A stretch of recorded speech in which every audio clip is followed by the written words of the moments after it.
the entire US financial system could be tokenized within a couple of years. I'm going to explain this shocking statement that comes straight from the United States, from the head of the SEC himself. I'm going also to talk about a very large European bank that now allows millions of people to buy cryptocurrency very easily. We're going to talk about zkSync, Luna, Syrup, and plenty of other things. Hello everyone and welcome to CryptoRed, the channel for crypto news. Regarding the crypto prices, we have today BTC at 91,000. We have Ethereum at $3,140.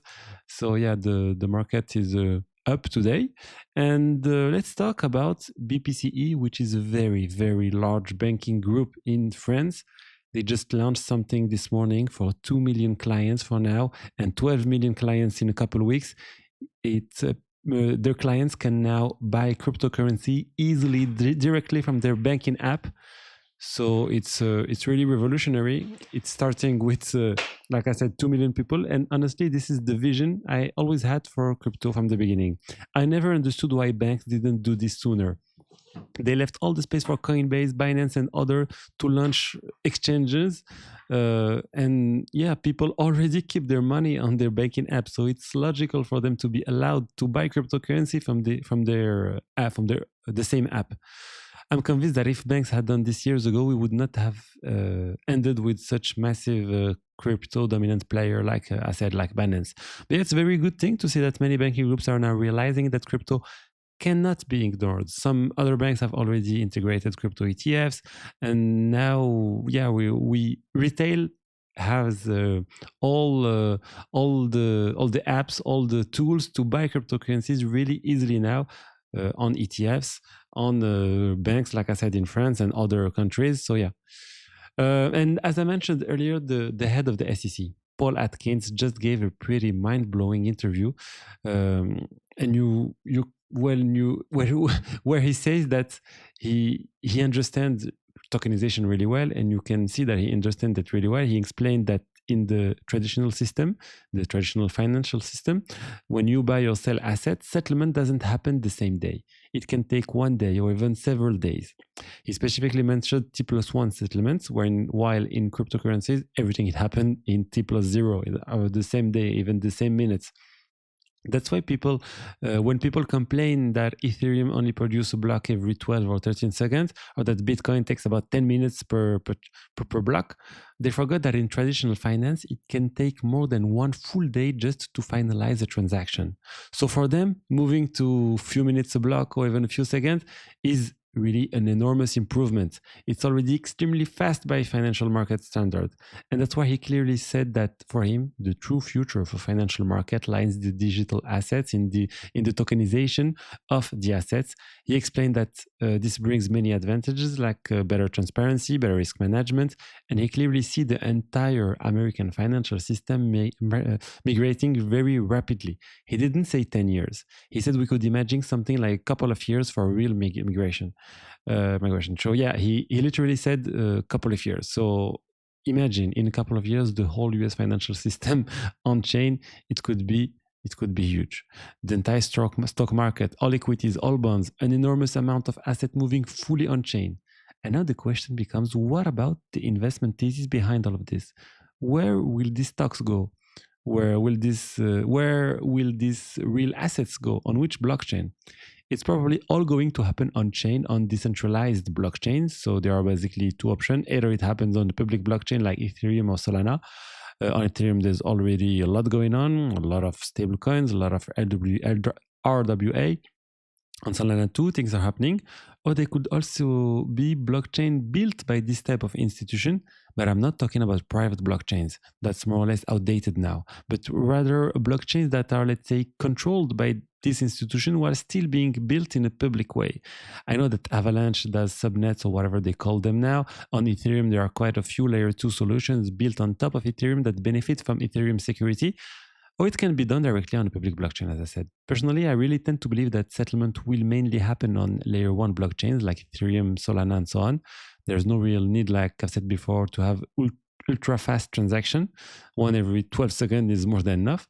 So yeah, you already know my opinion about this. I genuinely think that a lot of things are going to migrate to Ethereum. I'm convinced of that because that's where most things already exist, and that's where institutions will go to look for security. It's a platform that has never gone down in over 10 years. It's truly decentralized. It already secures tens or even $100 million of stable coins, RWL, and other assets of tokens. It's also the platform where you find the largest amount, like I said, stable coins and other assets like that. So yeah, I think this whole tokenization of Wall Street is going to benefit Ethereum. That's my intuition. But I don't think everything will end up on a single blockchain either. I think there will also be some activities on Solana and other blockchains. So yeah, that's what I wanted to share with you for the tokenization part of the video. But there are a lot of other stuff that happened over the last 24 hours. Let's talk about zkSync. You remember zkSync Lite? Historically, the zkSync project first launched that blockchain, then they launched zkSync Era, and now they announced that zkSync Lite is going to be gradually shut down starting 2026. There's still around $50 million on zkSync Lite, but they're going to progressively migrate. I don't know how they're going to handle this migration. Yeah, it's going to be maybe a little complicated, but zkSync Era has existed for quite some time now. It's the next iteration of zkSync. zkSync Era is much more complete than zkSync Lite. zkSync Lite didn't have smart contracts. It only had the very basic feature, buying, selling, a bit of staking, some NFTs, some NFT minting, but it was really limited. On zkSync Era, you can do everything. Anything you can do with smart contract, you can do in zkSync Era. So yeah, I imagine zkSync Lite is closing soon, like I said, 2026. But yeah, we will see how this will impact the community.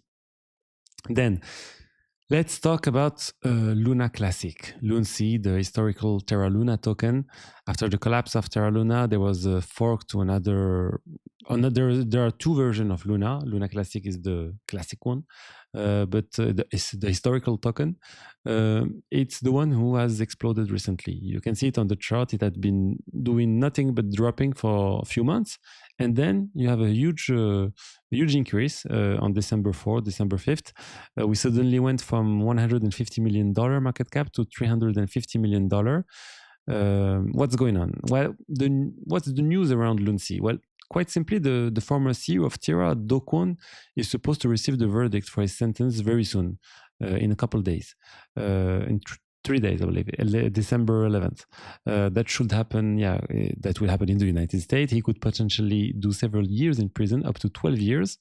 So yeah, he could be facing quite a long prison sentence, but people also see this as something that removes a big part of the uncertainty that was happening over LUNC. It could bring more stability because there won't be this constant stream of bad news around LUNC anymore. And personally, I think it's mostly about hype.